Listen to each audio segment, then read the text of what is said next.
All right, let's get right into it. You know all those incredible AI tools you're hearing about, maybe even using every day? The chatbots, the analysis tools, the whole lot? Well, almost all of them are powered by one core piece of technology.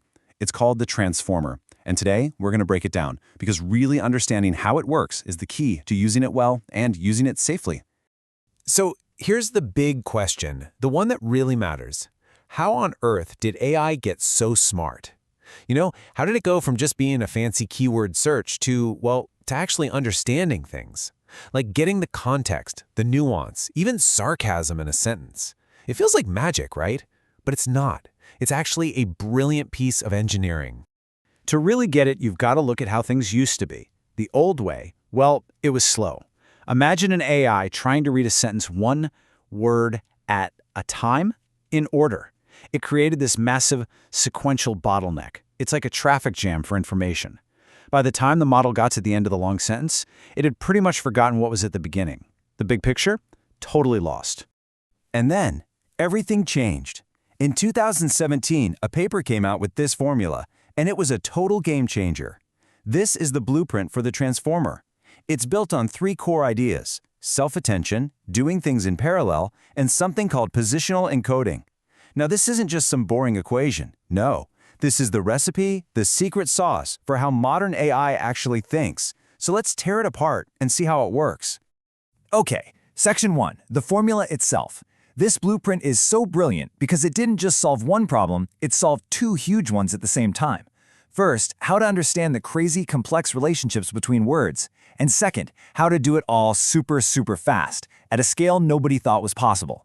This is what kicked off the AI boom we're in today. All right, let's tackle that last part of the formula first, positional encoding. So, remember how the old way was slow because it went word by word? The new way, parallelization, is to look at all the words at the exact same time. It's way faster. But wait a second, if you just throw all the words in a bag at once, how does the AI know the sentence order? That's where positional encoding comes in. It's like a mathematical map. It stamps every single word with a coordinate, like a little GPS tag that says, hey, I'm the first word, I'm the second word, and so on. It's what brings order back to the speed. Now for the main event. We're getting to the absolute core engine of the transformer, the part that feels, well, it feels like actual intelligence. This is self-attention. And let me tell you, this is where the real magic happens. It's the system that lets the AI figure out how important every single word is to every other word. This is how it weaves together that complex web of meaning. So what is self-attention? The best way to think about it is like a little mediator living inside the AI. For any word it's looking at, this mediator glances at all the other words in the sentence and asks, okay, how well do you guys vibe with this word? It calculates a compatibility score for everyone, and that score tells the AI exactly which words are most important for understanding the meaning of the word it's focused on. So how does this little mediator actually do its job? You can think of it like a constant conversation happening at lightning speed. For every single word, it goes through three steps. First, the word sends out a query, which is basically it asking, who or what am I looking for to help me make sense? Then, all the other words present their key, saying, hey, this is the kind of info I have. If the query and key are a good match, that other word then provides its value, the actual piece of information, the context. This little query key value dance happens for every word, and that's how that incredible web of meaning gets built. But wait, it gets even cooler. The AI doesn't just have one of these mediators working. It has a whole team of them. This is called multi-head attention. And you can just picture it as a bunch of different spotlights all scanning the same sentence at once. One spotlight is looking for grammar, another one is looking for the emotional tone, the sentiment. A third might be just looking for names and places. By looking at the sentence from all these different angles at the same time, the AI gets this incredibly deep, layered understanding of what's really being said. Okay, so we've got the engine, the transformer architecture. Now let's meet the two superstars that were built on top of it. You've definitely heard their names, BERT and GPT. They're like two members of the same family. They share the same transformer DNA, but they've been trained as specialists for two totally different jobs. The absolute best way to remember the difference is to think of them like this. BERT is the auditor. Its one and only job is to pore over existing text and understand it deeply. GPT, on the other hand, is the writer. Its job is to create brand new text from scratch. One analyzes, the other creates. And that fundamental difference shapes everything about how they're built. So what's BERT's secret weapon? It's something called bidirectionality. That's a fancy word, but all it means is that to understand a word, BERT looks at the entire sentence at once, everything to the left of the word and everything to the right. It looks forwards and backwards simultaneously. And that makes perfect sense for an auditor, right? You need the full context. That's what makes it so amazing for things like search or figuring out if a review is positive or negative. Now GPT, the writer, does the exact opposite. It's unidirectional. It only looks backwards. To figure out what word to write next, it can only look at the words it has already written. It's always asking, given what I've just said, what's the most likely next word? And this forward-looking, one-way street approach is exactly what you need for an amazing writing engine. It's why it's so good at drafting emails or finishing your thoughts. Okay, so we've geeked out on the tech, we know how the engine works. But look, for anyone using these tools in a professional setting, knowing how it works is only half the story. You absolutely have to know how it can break, how it can fail, and more importantly, how you can manage it responsibly. So let's get into the practical stuff, the AI governance playbook.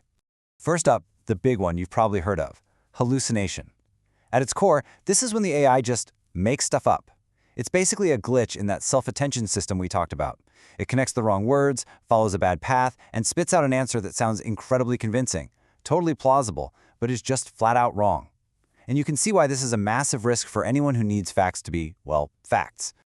The next risk is something called context window failure. Think of the AI as having a short-term memory, a working memory. There's a limit to how much it can hold in its head at one time.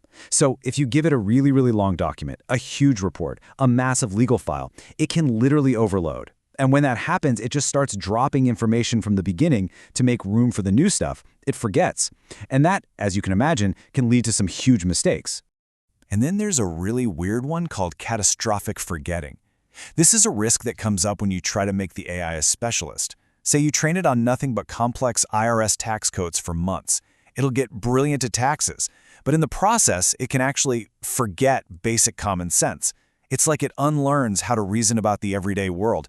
So you end up with this super genius expert who can't do simple things, and that can be really dangerous.